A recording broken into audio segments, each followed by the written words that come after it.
jamaah yang dimuliakan oleh Allah, terutama yang kita cintai pula kita hormati para orang-orang tua kita, para sesepuh kita, orang-orang tua dan sesepuh ahli goryah yang tinggal di kampung ini, yang hadir maupun tidak hadir.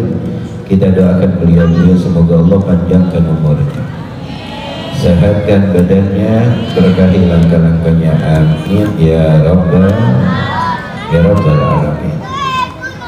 Mulai kita hormati para tuan-tuan guru kita yang hadir bersama kita, Habibana Hasan Al-Anggawi, Habibana Husain Al-Anggawi, dan juga Al-Ustaz Ali Husain, dan juga Al-Ustaz Sulaiman, beserta qari kita yang tadi melantunkan ayat-ayat suci Al-Quran. Kita doakan para guru-guru kita semoga Allah panjangkan umurnya, yang amin panjang umurnya, yang gak amin gue gak tanggung jawab. Doain guru-guru kita panjang umur, sehat walafiat, barokah dunia wal akhirah. Pula yang kita cintai para panitia ya, para pemuda-pemudi panitia sebagai penggerak atau wasilah atau sebab, yaitu saudara kita itu namanya Paris ya, tadi ketua panitia. Nah, namanya bagus banget yang gue kenal, saya Al-Parisi, yang dikenal dengan nama Aib. Benar Bu? Benar kan? Nah, juga beserta teman-teman ya, para panitia yang ikut serta di dalam melancarkan acara malam hari ini. Kita doakan panitia-panitia kita semoga Allah panjangkan umurnya, sehatkan badannya, berkahi langkah-langkahnya, amin ya rabbal alamin. Pula yang kita cintai, pula kita hormati, yang hadir malam hari ini dari kalangan ibu-ibu, dari kalangan bapak-bapak, pemuda dan pemudi, semoga berkah dunia dan pula akhirat. Oh, tidak lupa Bapak RW kita ya, Bapak RT kita yang ikut mendukung, dan juga para donatur-donatur yang ikut serta dari 1.000 perak sampai 1 juta. Mudah-mudahan rezekinya semakin berlimpah, uangnya tumpah-tumpah, pagi, siang, malam selalu dapat berkah. Mudah-mudahan suaminya lagi nikah. Hadirin jamaah yang dimuliakan oleh Allah, bukan ngapa-ngapa.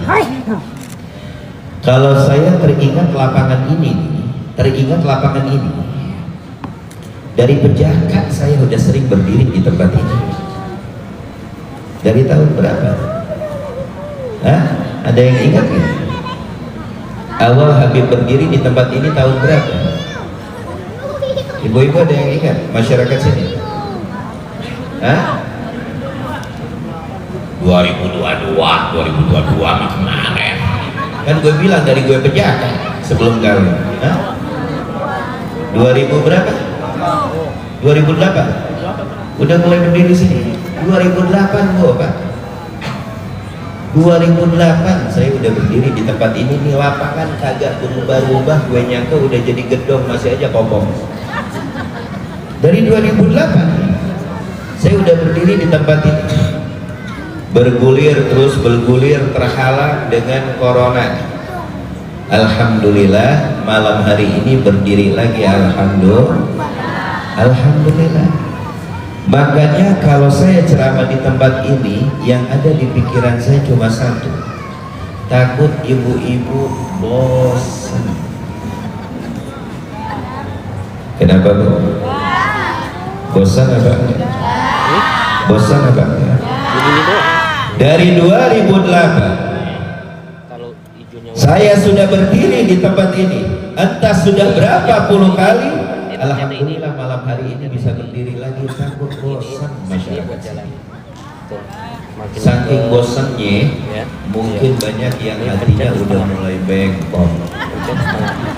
Iya Bu, hatinya udah mulai bengkok. Na'udzubillah, summa na'udzubillah. Mudah-mudahan yang hatinya bengkok Allah lampangin. Kalau nggak bisa dilampangin, patahin. Amin ya rabbal alamin. Maka dari itu, jamaah yang dimuliakan oleh Allah, saya bingung mau ceramah apa malam ini. Bingung. Mungkin udah dari A sampai Z saya sampaikan di tempat ini dari 2008, entah 2000 berapa. Mungkin udah A sampai Z. Makanya malam hari ini tadi saya mikir, mau ceramah apa? Mau ceramah apa lagi? Apalagi yang mau disampaikan untuk masyarakat Pelumpang. Ini dulu tempat berkelana ya. Berkelanaan saya di sini, sampai saya nongkrong sering di situ tuh, depan Ancol tuh, air Ancol. Ya, di kali situ tuh. Sering ngopi di kali situ, luar biasa. Bersama pemuda-pemuda yang begitu hebat, yang begitu luar biasa. Kalau dipandang oleh sekedar mata kepala kita, mungkin kita bakal berprasangka yang tidak baik. Tapi kalau kita kenal mereka, kenal tujuan mereka, kenal tujuan perjuangan mereka, kita akan berterima kasih kepada mereka. Alhamdulillah. Cuma saya nggak mau ngecewain ibu-ibu. Kalau bapak-bapak nggak saya pikir. Yang penting ibu-ibu jangan sampai kecewa. Cuma ingin menyampaikan, bukan ceramah, cuma wasiat. Wasiat ini teramat penting. Sebelum saya sampaikan, saya ingin bertanya kepada ibu-ibu, ibu mau gak mati? Bu, mau mati? Jawab yang jujur, mau mati? Ada yang bilang mau, ada yang enggak. Tadi enggak, sekarang mau, tadi mau. Berubah. Bu, mau mati nggak Bu? Bu, mau mati nggak? Mau nggak? Pasti. Paham ibu-ibu? Mau nggak mau pasti. Suka nggak suka pasti. Ridho nggak ridho pasti. Mau nggak mati? Saya ulang lagi. Mau nggak mau pasti. Suka nggak suka pasti. Ridho nggak ridho pasti. Mau nggak mati? Saya ulang ya. Jawab yang jujur di dalam hati yang paling dalam. Mau tidak mau pasti. Senang kagak senang pasti. Suka kagak suka pasti. Ridho kagak ridho pasti. Berarti kita pasti. Yang menjadi pertanyaan, ibu-ibu mau jawab yang jujur, gue nanya. Mau mati nggak?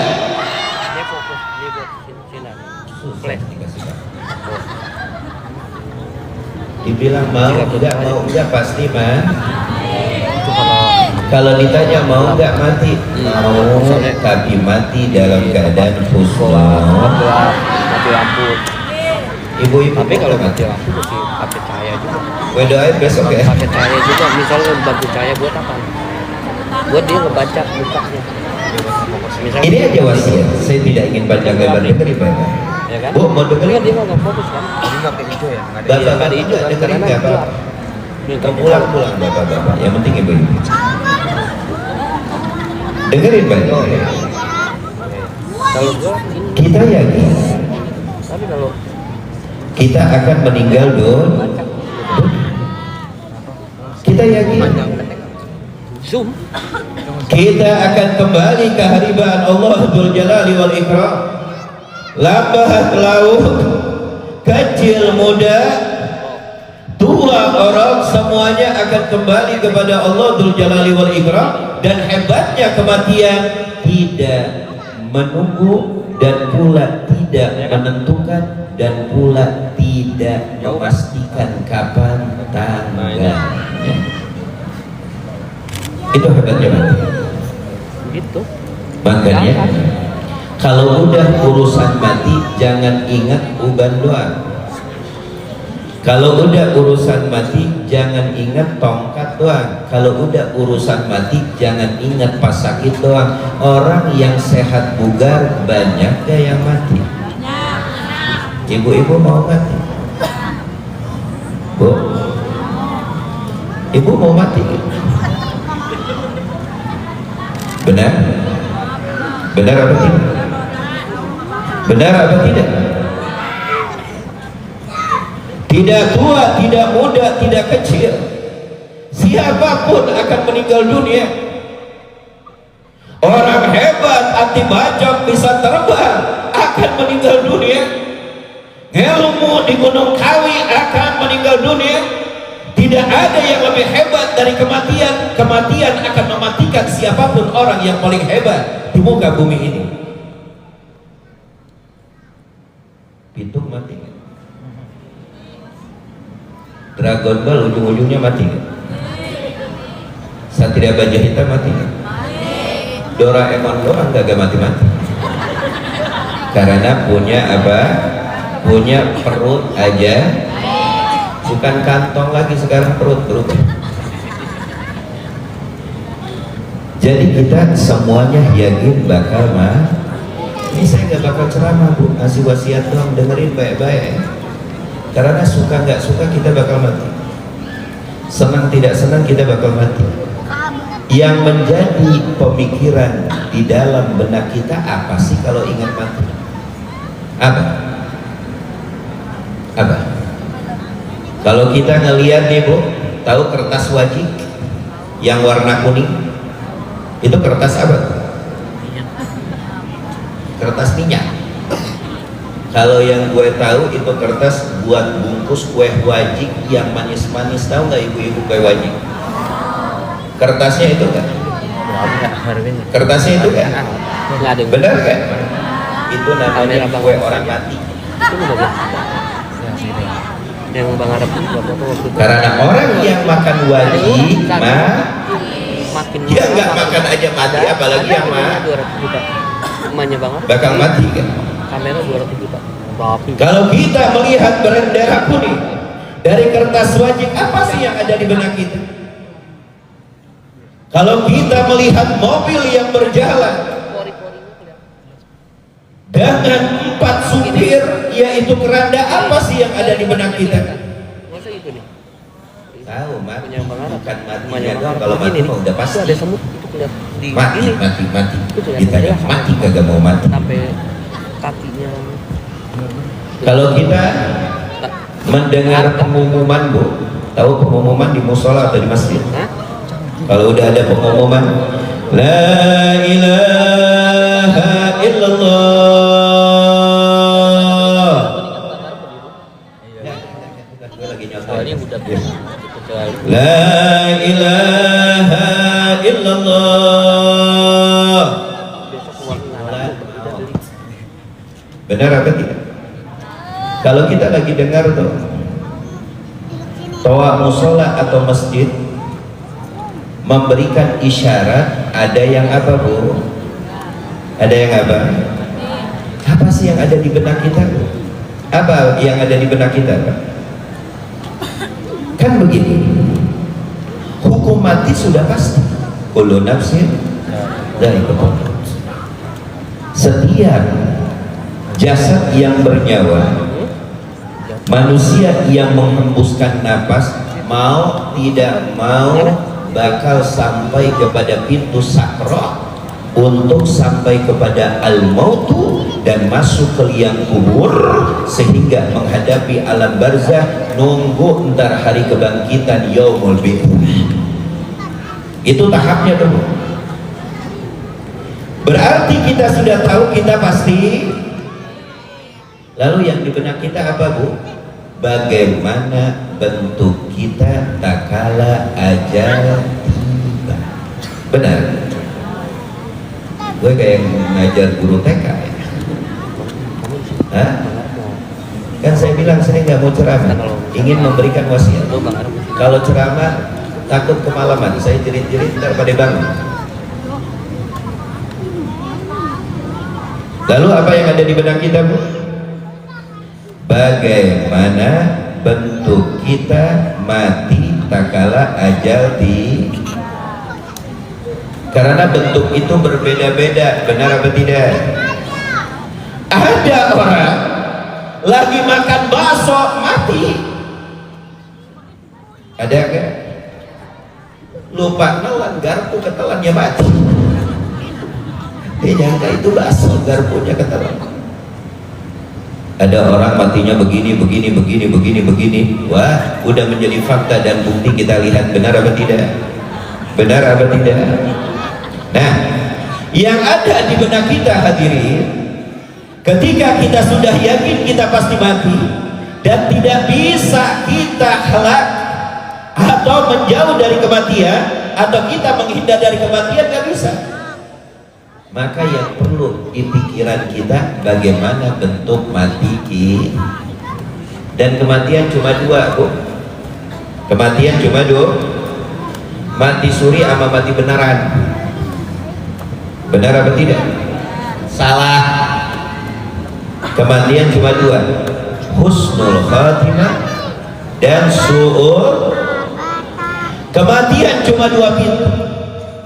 Kau melewati pintu husnul khatimah atau kau melewati pintu su'ul khatimah, tidak ada pintu yang lain, tidak ada jalan yang lain, tidak ada gang yang lain. Cuma dua. Mau husnul khatimah atau su'ul khatimah. Cuma dua pintu. Kita lewat kanan apa lewat kiri? Lewat kiri. Pintunya cuma dua. Tidak bisa lagi Anda mencari pintu yang lain. Nah, ini yang ada di benak kita. Bagaimana bentuk tak kala kita mau lanjutnya? Takut kesereman. Udah malam lagi. Udah malam mikirin mati payah. Takutnya kita nggak bisa tidur. Lanjut apa tidak? Lanjut.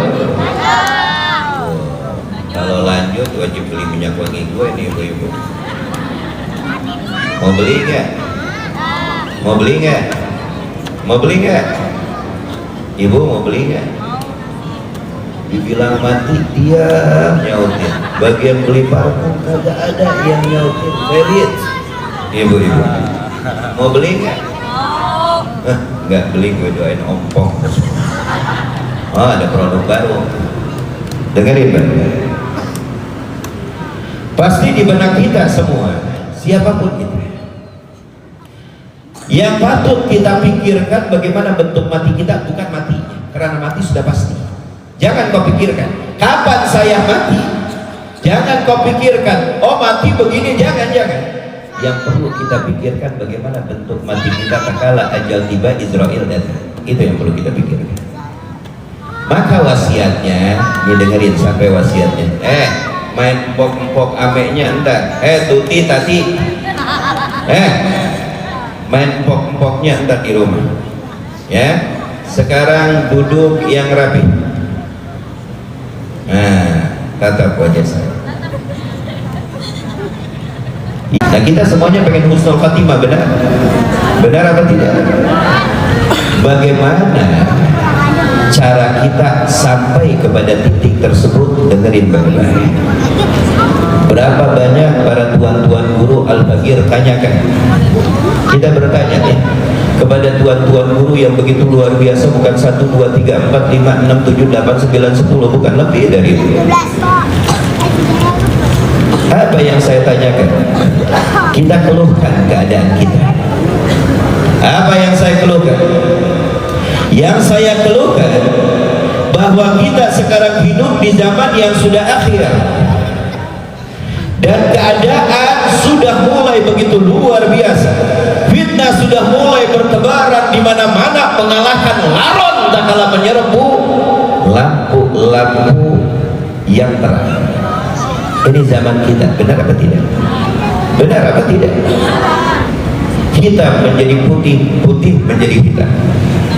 Botak dianggap gondrong, gondrong dianggap botak. Benar? Benar apa tidak? Benar apa tidak? Laki dianggap cewek, cewek dianggaplah laki, yang tengah-tengah kagak dianggap. Benar apa tidak? Ini zaman kita. Keadaan sudah sembraut. Fitnah sudah mulai bertebaran di mana-mana. Kelancangan manusia yang tidak ada arah, tidak mengenal gigi asal bablas anginnya. Etika sudah mulai hilang.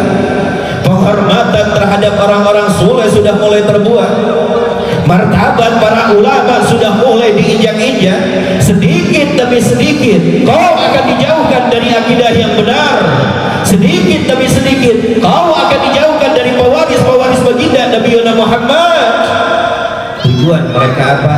Kau akan dijauhkan dari junjungan besar kita Nabi Muhammad, supaya ayat yang Allah firmankan sebagai bentuk mutlak Allah jadikan Nabi Muhammad contoh, tidak terwujud terhadap kita umat Nabi. Apa ayat tersebut?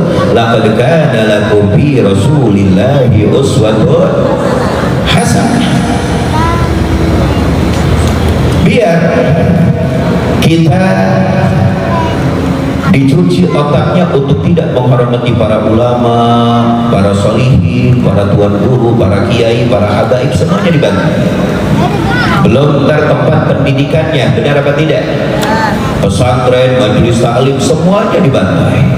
Supaya supaya kita tercuci dan kita menjauh dari mereka, dan kita tidak mengenal etika dan tidak mengenal contoh yang paling agung, yang paling mulia, yang Allah nobatkan sebagai contoh yang paling terbaik di muka bumi, Sayyidina Muhammad Sallallahu Alaihi Wasallam.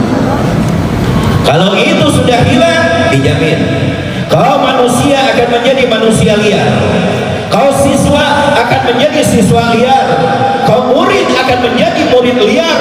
Itu tujuan mereka, bagaimana membentuk kebebasan dengan manipulasi tanpa menghilangkan data dan karakternya. Kau siswa tetap siswa, tapi kau akan menjadi siswa liar, murid liar, pelajar liar. Itu yang dituju oleh mereka. Bagaimana kita mendapatkan kebebasan yang artinya liar. Apa artinya liar? Sudah tidak mengenal lagi etika, rapuh-rapuh, mana merah, mana hijau, dan mana kuning, dan sudah tidak mengenal bagaimana etika yang baik sesuai yang dicontohkan oleh baginda Nabi Muhammad Sallallahu Alaihi Wasallam. Itu tujuan inti mereka. Gue bukan tukang obat di sini. Mau mati apa enggak? Mau? Mau? Kapan? Kapan? Kita kembali. Ini yang saya tanya kepada mereka, para tuan-tuan guru, para sholihin. Kita berada di zaman yang begitu menakutkan, di zaman yang begitu luar biasa. Bagaimana cara kita menyelamatkan akidah dan iman sehingga kita matinya baik, husnul khatimah? Mereka memberikan 3 wasiat. Dengerin baik-baik. Supaya iman Anda terjaga, akidah Anda terjaga, mati Anda dalam keadaan baik, mereka memberikan 3 wasiat yang perlu kita pegang erat-erat. Dengerin baik-baik. Kita hidup di zaman seperti ini, sudah sembraut. semberawut. Fitnah itu menjadi murahan. Bahkan fitnah menjadi apa? Menjadi bayaran yang ampuh bisnis untuk mereka. Nah, itu yang kita keluhkan. Itu yang kita keluhkan kepada mereka, tuan-tuan guru, para salihin. Kita hidup di zaman yang semberawut, kita hidup di zaman yang begitu luar biasa. Kita hidup di zaman yang penuh dengan fitnah. Kita hidup di zaman yang hitam menjadi putih, putih menjadi hitam, hijau menjadi kuning, kuning menjadi emas. Sallallahu ala Muhammad ya Rabbi salli wa sallim wa sallallahu ala Muhammad sallallahu alaihi wasallam sallallahu ala Muhammad ya Rabbi salli wa sallim. Lanjut apa enggak? Lanjut. Ingat, kita semuanya yakin pasti mati. Kita yakin kita semuanya pasti meninggal dunia. Cuma yang tadi kita pikirkan bukan masalah matinya. Kalau mati semuanya bakal mati. Orang hebat, orang kaya, orang miskin, semuanya bakal mati. Hukum yang sudah dipastikan oleh Rabbul Alamin terhadap hamba-hambanya yang hidup di alam dunia. Tapi yang ada di pikiran benak kita apa tadi, Bu? Bagaimana bentuk takala ajal tiba? Bagaimana bentuk mati kita? Nah, ini yang saya tanyakan kepada tuan-tuan guru yang begitu luar biasa, bukan 1, 2, 3, 4, 5. Yang dimana kita tanyakan, kita berada di zaman yang sudah semberau, zaman yang sudah edan, zaman yang begitu luar biasa. Bagaimana cara kami menjaga iman yang ada di dalam dada kami sehingga kami bawa sampai mati dan mati dalam keadaan husnul khatimah. Mereka para tuan-tuan guru memberikan 3 wasiat. Wasiat yang pertama, mau dengar apa enggak? Mau dengar apa enggak? Ini wasiat yang pertama. Apa wasiat mereka para tuan-tuan guru? Alladzina aktsarus shalah ala nabi sallallahu alaihi wa alihi wasallam. Ini wasiat pertama, Bu. Kalau Anda hidup di zaman yang sudah semberawut fitnah, yang sudah mulai merajalela, yang sudah menghantam kanan, kiri, depan, belakang, tidak ada ampun, bagaimana cara menjaga imanmu sampai akhir hayat? Perbanyaklah salawat dan salam kepada junjungan besar kita Nabi Yuna Muhammad. Sallu ala Nabi Muhammad. Nih mulut nih mulut. Jangan pelit-pelit menyebut nama Nabi Muhammad. Saya tidak ingin menyampaikan riwayat-riwayat hadis tentang keutamaan salawat Nabi itu begitu banyak dan panjang. Satu aja yang saya ingin sampaikan. Apa kata Nabi? Aqrabukum minni majlisan yaumal qiyamah aktsarukum alayya shalat. Ini udah cukup, Bu. Yang paling dekat dari kalian denganku kelak di hari kiamat, kata Nabi, yang paling banyak melantunkan salawat kepadaku. Sallu ala Nabi Muhammad. Tapi saya ingin menyampaikan cerita, Bu, cerita bahwa salawat ini tameng menjaga iman sehingga menghantar Anda kelak mati dalam keadaan husnul khotimah. Saya ingin menyampaikan cerita, bukan riwayatnya. Riwayatnya udah sering para ulama menyampaikan. Di dalam Syarah Ratibul Haddad diceritakan tentang seorang ayah pendosa. Bu, mau udahan apa mau makan? Mau udahan apa mau makan? Lanjut. Masih kenyang? Lanjut. Anak kecil gue nggak nanya lu. Ibu mau udahan apa mau makan? Lanjut. Oke, kita lanjut. Saya ingin menceritakan satu cerita. Ini disebutkan di dalam kitab Syarah Ratibul Haddad oleh cicitnya Imam Haddad. tentang seorang ayah pendosa.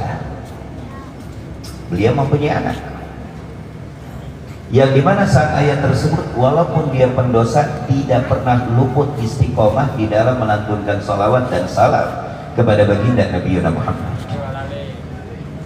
Pada suatu hari sang ayah pendosa tersebut tapi getol salawat pergi bersama anaknya menuju haji Baitillahil Haram. Di tengah jalan hadirin, mata abuhu, ayahnya meninggal dunia. Gak cukup sampai di situ. Ketika sang ayah meninggal dunia, iswadda wajhu, mukanya berubah menjadi hitam dan legam kayak arang. Sang anak melihat apa yang telah terjadi terhadap ayah. Sudahlah ayahmu meninggal dunia, wajahnya hitam pula, apa yang terjadi terhadap ayah. Sang anak menangis, namanya juga ayahnya, bapaknya. Nangis sang anak sampai terlelap tidur di sebelah mayat ayahnya. Di dalam tidur sang anak tersebut diimpikan. Apa mimpinya? Ja'a rajul, datang di dalam mimpi tersebut seorang laki-laki. Bagaimana sifatnya? Duhaibatin kabir, wibawanya begitu besar. Wa wajhun munir, dan wajahnya begitu terang berseri-seri. Apa yang dilakukan oleh pemuda tersebut dalam mimpinya? Mengusap wajah ayahnya yang tadinya hitam legam berubah menjadi wajah semula, bahkan lebih terang. Lalu sang anak kaget, siapa pemuda ini yang begitu gagah tampan, berwibawa, yang telah menyelamatkan ayahku? Ditarik ujung jubahnya. Lalu sang anak berkata, siapa gerangan wahai pemuda yang gagah, yang begitu luar biasa, yang telah menyelamatkan ayahku? Dijawab oleh pemuda tersebut, ini Rasulullah, aku Rasulullah SAW. Awas, di sini kalau ada yang ikut khurafatan, gue doain mampet hidupnya. Dikit khurafat, dikit dongeng, kalau ada doain biar pada mampet. Na'udzubillah, tsumma na'udzubillah. Sang pemuda tersebut berkata, walaupun ayahmu pendosa, tapi ayahmu selalu istiqomah melantunkan sholawat, karena setiap salam yang diucapkan oleh umat baginda Nabi Muhammad, berdosakah dia atau ahli ibadahkah dia, ingat mutlak Nabi Muhammad akan menjawab tanpa terkecuali. Sallu ala Nabi Muhammad. Makanya nih mulut bu, banyakin sholat. Nih mulut banyak panggil baginda Nabi karena kelak di akhirat demi Allah tidak akan ada nama yang akan bergerung kelak di padang mahsyar kecuali Muhammad, Muhammad, Muhammad. Bukan hanya dipanggil oleh lisan-lisan anda wahai umat Muhammad, umat Nuh, Adam, Nuh, Ibrahim, Musa dan Idris, semuanya memanggil dan menjeritkan nama Muhammad. Sallu ala Nabi Muhammad. Ini wasiat pertama yang disampaikan oleh para tuan-tuan guru. Jikalau imanmu ingin utuh dan terjaga sampai terbawa akhir hayatmu, tameng pertama, perbanyak salawat dan salam kepada baginda Nabi Muhammad. Itu resep yang pertama. Resep yang kedua, jikalau imanmu ingin terjaga, Israel datang tiba menjemput untuk mencabut nyawamu, dan kau mati dalam keadaan cinta, mati dalam keadaan indah, mati dalam keadaan mahabbah. Syarat yang kedua, wasiat yang kedua, apa itu? Shafa'ul qalbi, bersih hati. Apa? Bersih hati, ini bersih, gak punya sifat iri dengki terhadap sesama umat Islam. Ini hati bersih bu, jangan ngebersihin muka tiap hari mendok kayak badut. Hati gak pernah dibersihin, ngaca sejam 2 jam kurang ajar, bagian gibah 5 jam. Inna lillahi wa inna ilaihi raji'un. Sedekah 1000, gibah 2 jam, Allahu Akbar. Minta lagi sama orang yang dikasih sedekahnya nih, sedekahnya 1000 nih, gibahnya tiap hari 3 jam. Mana sedekahnya 1000, minta lagi, tong ini sedekah 1000, doain saya masuk surga. Masuk lo surga dari jonggol. Sedekah cuma 1000, gibahnya 3 jam, minta didoain masuk surga. Masuk surga dari jonggol.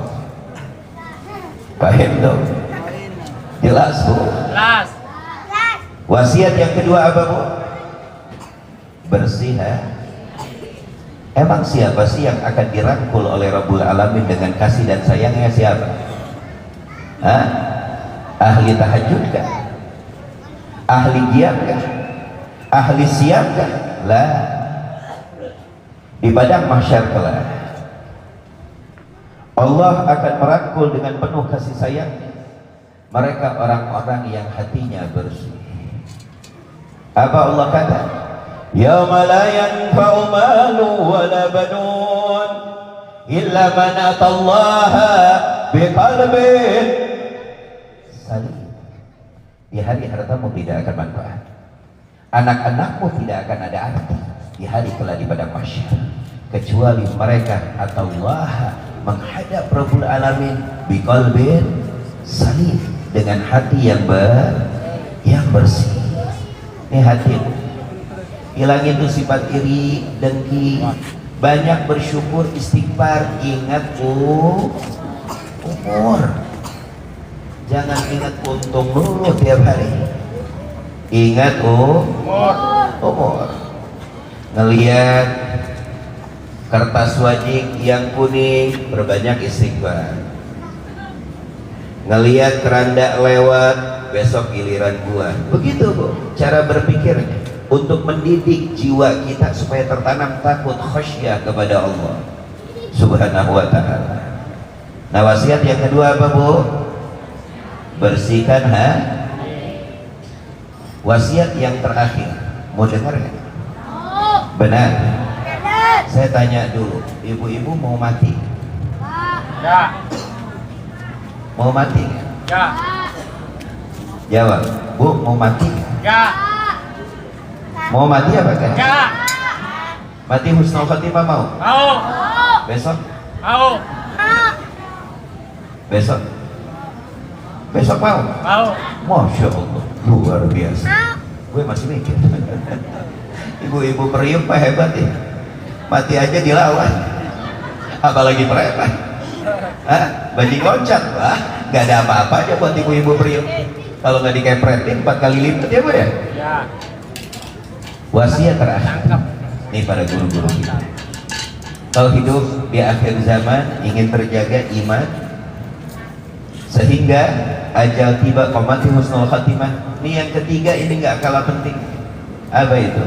Alladzina yuhibbuna awliya, orang-orang yang cinta kepada para awliya Allah, mereka yang cinta kepada kekasih-kekasih Allah.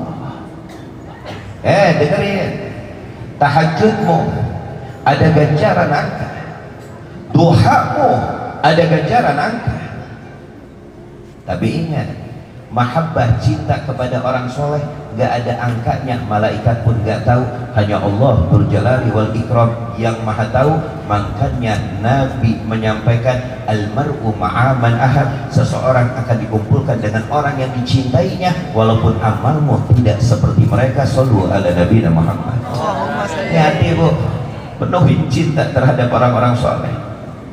Al-ahya minhum wal amwat, yang sudah meninggal dari mereka, yang masih hidup dari mereka. Kenapa? Karena mereka lambang qudwah baginda Nabi Muhammad, karena mereka stempel dari Nabi, pewarisnya baginda Nabi Muhammad. Al ulama warathatul anbiya, ulama itu pewaris para nabi. Kau tidak bisa lagi melihat Nabi, lalu bagaimana cara kita melihat Nabi? Pandang mereka ahli wirasah, guru-guru yang begitu mulia, ahlul khasyah, malahum hammun fid dunya illallah. Gak ada yang dipikirkan di dalam otaknya dunia dan seisinya kecuali Allah. Tuh, kita nggak bisa melihat Nabi zaman sekarang, benar apa tidak? Dalam keadaan alam sadar, Nabi hidup, Nabi udah meninggal. Walaupun kita melihat ruh suci baginda Nabi Muhammad. Lalu bagaimana cara kita melihat Nabi? Pandang mereka, pewaris-pewaris baginda Nabi Muhammad ibn Abdullah, yang sudah Anda lihat diinjak-injak, dipijak, dihinakan oleh mulut-mulut yang lancang, yang kurang ajar, yang mengikis hati kami. Cuma kami dibebani dengan akhlak. Kita dibebani dengan akhlak. Kita wajib menghadapi mereka dengan akhlak yang baik. Kalau kami tidak dibebani dengan akhlak, demi Allah, hati mana yang akan menerima kalau para kekasihnya diinjak-injak dan dihinakan? Benar apa tidak? Benar apa tidak? Karena kami diajarkan etika, kami diajarkan sopan santun, kami diajarkan dicaci bukan mencaci kembali, dihina bukan menghina kembali. Kami diajarkan untuk sabar, bahkan mendoakan hidayah kepada mereka yang mencaci dan menghina kami. Tapi kalau kami tidak dibentengi dengan etika, tidak dibentengi dengan akhlak, demi Allah, kami tidak sudi dan hati kami tidak menerima. Tak kala kami melihat mereka orang-orang yang begitu luar biasa, yang jasanya begitu hebat, dihina, dipijak, dikucilkan oleh mereka, bahkan dibikin miniatur-miniatur yang menunjukkan biadab akhlak mereka, kurang ajar dan busuknya hati mereka. Na'udzubillah, summa na'udzubillah. Nah, ini yang terakhir, Bu. Tanam cinta sama orang-orang soleh, jangan goyah. Negeri kita ini bukan banyak berantakan orang soleh. Negeri kita ini dari ujung, dari Sabang sampai Merauke, kita akan menemukan orang-orang soleh, orang-orang mulia. Dari Jakarta sampai Jawa, sampai Jember, sampai Banyuwangi, semuanya setiap wilayah ada magam para aulia Allah. Yang saya kaget di Bali, Bu. Saya nyangka Bali ini, wah gimana ya? Benar apa tidak? Kita kalau udah dengar Bali, heng apa tidak? Ternyata di situ ada wali pitu, Bu. Alhamdulillah, sudah sampai saya ke sana. Kaget. 3 hari saya berdakwah di sana. Tapi yang bikin saya kaget, ada magam para aulia luar biasa. Ada magam di situ Al-Hamid, Bapak Gi, Masya Allah, tabarakallah. Gak kurang orang solehnya negeri kita. Subur apa? Buminya subur, langitnya subur, orang solehnya tuh negeri kita. Sallu ala Nabi Muhammad sallallahu alaihi wasallam. Kesimpulannya hadirin, nanti dilanjut oleh Habib Ali Al-Idrus. Kesimpulannya, kita hidup di zaman yang sudah sembraut, maka 3 pegang. Jangan keringkan mulut Anda untuk melantunkan salawat. Dan yang kedua, bersihkan hati, berjuang dari sekarang. Dan yang ketiga, tanamkan cinta dan wariskan kepada anak-anak kita cinta kepada orang-orang soleh, cinta kepada orang-orang mulia. Jangan ajarkan anak-anak kita gilil adab, mulutnya berucap sekata-katanya. Ingat, lempar batu akan ketempong ke mukanya. Awas hati-hati. Ini mulut jaga, didik. Mulut jaga dan didik. Kalau kita sudah mencoceng orang-orang soleh, ingat, kalau lempar batu akan memukul mukamu sendiri. Na'udzubillah, summa na'udzubillah. Hadirin, mungkin ini dari saya sedikit, mudah-mudahan bermanfaat. Jangan kemana-mana dulu, ada Habib Ali Al-Idrus yang akan menyampaikan tausiah. Dan yang kedua, udah janji ibu-ibu membeli parfum. Kalau enggak, awas gue tandain ya. Assalamualaikum warahmatullahi wabarakatuh. Waalaikumsalam.